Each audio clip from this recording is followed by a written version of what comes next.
This is the gem-studded puffball growing here in an open meadow. Puffballs have their spores inside. They don't have gills like some mushrooms, or even pores or holes underneath. And you see 4 of them clustered together here. Let's take a look at them. They are round. They have just about no stem. And this particular species of puffball is fairly small, never gets more than this big. And it has little spines on it. That's why it has the name gem-studded puffball. When you find a puffball, they usually come out in the fall, sometimes in the spring. You cut it in half, which is what we're going to do here. You open it up and look inside. If it's white and soft, like cream cheese, and this certainly is, then you have an edible puffball. If it's yellow inside, that means the inner part of the puffball is turning into spores. The spores will allow the mushroom to reproduce. The mature puffball explodes in a puff of spores, and the spores fly through the air and produce more puffballs. So if it's yellow inside, it's starting to become filled with spores. When it's black inside, the spores are mature. You cannot eat it then. It'll make you throw up or give you diarrhea. You eat it when it's pure white inside. There are amanita mushrooms which can be poisonous, which have stem and gills inside where the mushroom has not opened yet.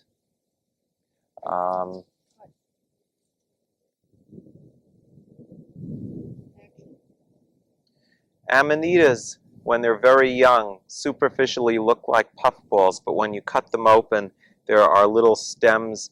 There's a little stem and gills inside, and that can be poisonous.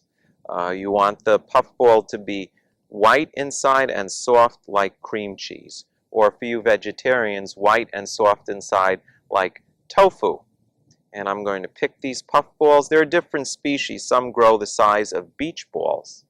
I'm going to pick these and use them in our next recipe shoot, possibly.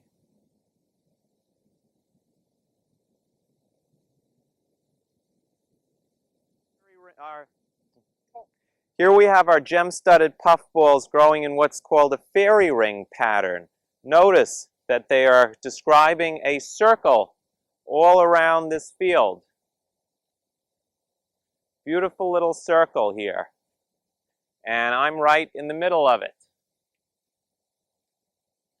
People didn't understand what caused fairy rings to pop up almost overnight in past centuries, so they thought fairies came and danced with elves and goblins and other supernatural creatures in the night. What's actually happening is the mushroom part that you don't see, the part that's growing underground, is decomposing dead organic material, recycling it, and as it does that, it takes nutrients out of the soil. So over here, for example, there's no grass growing because there's no nutrients left in the soil. When it rains, the mushroom that you see comes up to produce its spores, and that's already there in a very tiny form before the rain, but it expands like a water balloon after the rain and pops up overnight. Every year, in search of more nutrients, the fairy ring expands outward a little. And this is quite a large fairy ring. This must be about 5-10 years old, I would guess. And when you pick the fairy ring mushrooms, they just grow back the following year.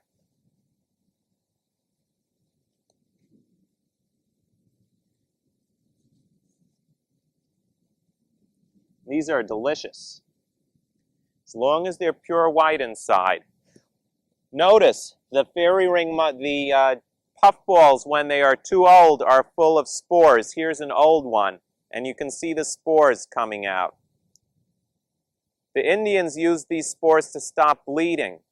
I tried that once on a kitchen cut, and the cut just bled and bled and bled. So I don't know if that works.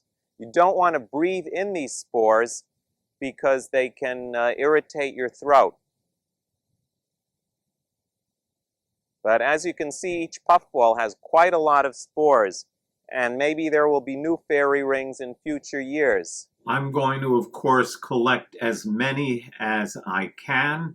You cook them. They have the texture of tofu, but way more flavor. So you can use them in tofu recipes as well as using them in any other kind of mushroom recipe.